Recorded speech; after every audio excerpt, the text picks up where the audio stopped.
I have read Sparrow, and I think we are going to disagree on this one because I was very disappointed by this film. This is the new Jennifer Lawrence. Yes. Not saying, just saying she's a Russian spy and she gets naked. Yes. Take it for what it will. Okay. Yep. You definitely see all of Jennifer Lawrence. And to her credit, I think she's talked about how, like, she wanted to sort of take back her body after her nudes got leaked, and, like, this was a way to do it. And I was like, okay, good for you. Your body, your rules. She plays a ballerina who gets hurt. So in order to survive and make ends meet, she gets recruited by her uncle to become a Russian spy and, like, get into this program called the Red Sparrow program, which teaches you to become a master of seduction. Yeah. And basically, this is also kind of stolen from, like, the genetic DNA of Black Widow from Marvel. Like, I'm like, this was just, that's very similar to Natasha Romanoff's story. And I was like, is this the only thing we have going for us? But yeah, so Joel Edgerton plays a CIA operative who gets tangled up in the situation. And I felt like this movie was so slow and the motivations were weird. And, like, yeah, I like a good spy movie where you don't know who's on what side and you don't know who's playing who. But this I was just like, I don't care.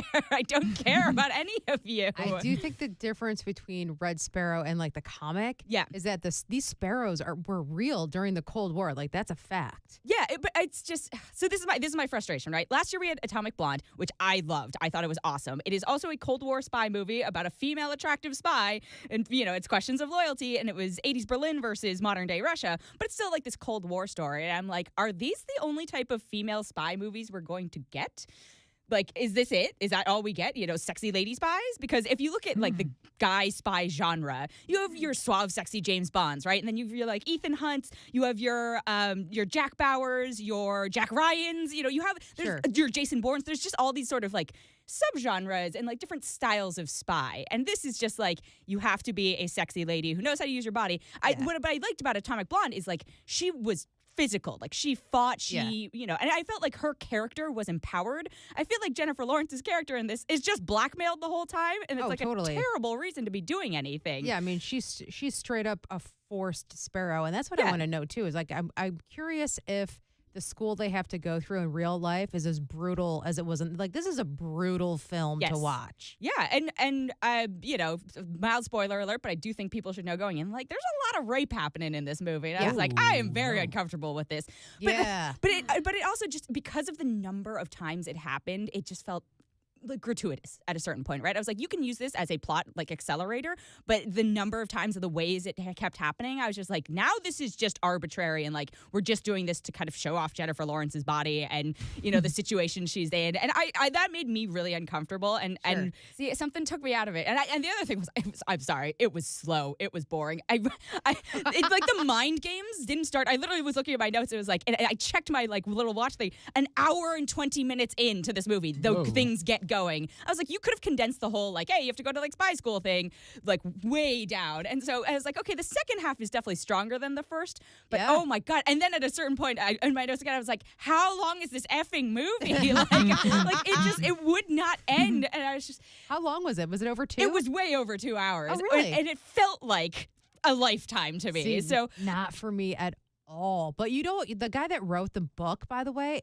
is a legit CIA ex-guy that did it for, like, 25 or 33 years or something insane. And I feel, but my thing is, like, okay, that doesn't make you a great writer, and that doesn't make you a great screenwriter. And I feel like a lot of it does not translate from book to screen in terms of, like, I feel like something for me at least got lost in translation. Sure. And I'm just like, man, They kept skirting around calling it, like, you know, the current Russian president. They're like, the leader. I was like, okay, let's be honest. We know who it is. Yeah, and don't you think that this may have some, like, real-life tie-ins? Because there's all this, the whole thing about the dossier is that Trump was compromised because of Russian female prostitutes who have dirt on him, and that's how this whole thing with Russia got started. Oh, I absolutely believe that, like, that would have been a much more interesting thing, right? If there'd been, like, no, seriously, if there'd been stakes between, like, you know, there's another world leader involved, or, you know, there's, like, a hint of that in this, but it felt like so low stakes. I actually literally forgot up until this second about that plot line. I was like, oh yeah, there's other Americans involved. But it felt like such low stakes that I was just like, oh, who cares? Who cares what happens to any of you? I don't care. I'm sorry. I think Jennifer Lawrence is a great actress. I do not think this was a great movie. See, I loved it. It's entertaining, but I really want to know what you're going to give it, Dana. I'm only going to give it 2.5. Whoa! Yeah. The funny thing is, Chris and I, because I went with my fiance, we walked out. We're like, "That's awesome! I can't wait for it to come out so we can go see it again." I know. I saw Chris's face after. I was like, "Oh, they really liked it." Oh. And look, I didn't hate it, but I was just I think it could have been better. I think it had wasted potential. All right, 2.5 out of 5 for Red Sparrow, even though I totally disagree because I love this movie. And we do have a second film that we're doing today, right? This is Nostalgia? This is Nostalgia, and it's out in the Bay Area. It's only a few cities are playing it, and we are one of them. And I'm so sorry for that. So I'm as someone who is self-aware enough to know that if left unchecked, I would totally be a hoarder. I was like, oh, this movie speaks to me because I get about attaching too much value to objects, because the elevator pitch of the movie is a mosaic of stories about love and loss. Nostalgia explores our relationships to the objects, artifacts, and memories that shape our lives. I was like, okay, cool. I can understand that. And then watching it, I was like, what am I watching here? Because the cast is really impressive. It's Ellen Burstyn, Bruce Dern, Jon Hamm, Catherine Keener, Amber Tamblyn, and Nick Offerman. So I was like, oh, well, it's a lot of talented people. Those people don't just show up and do any old project, right? Oh my God, this movie is hoarder trash. It is the trash that hoarders should be getting rid of.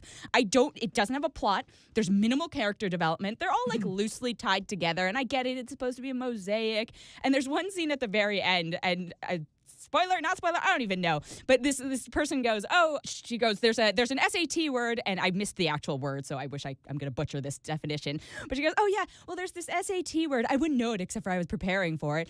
And it's about it means the loss, the feeling of loss for something that isn't there anymore. Something along those lines, right? Something about memory and loss and all that stuff, all summed up at the very end. And I was just like, oh my God, this person, whoever wrote this film, saw that word somewhere, saw that definition, was like, I'm going to make a movie that all leads into me writing this one super clever line, which clearly wasn't clever enough because I don't even remember it.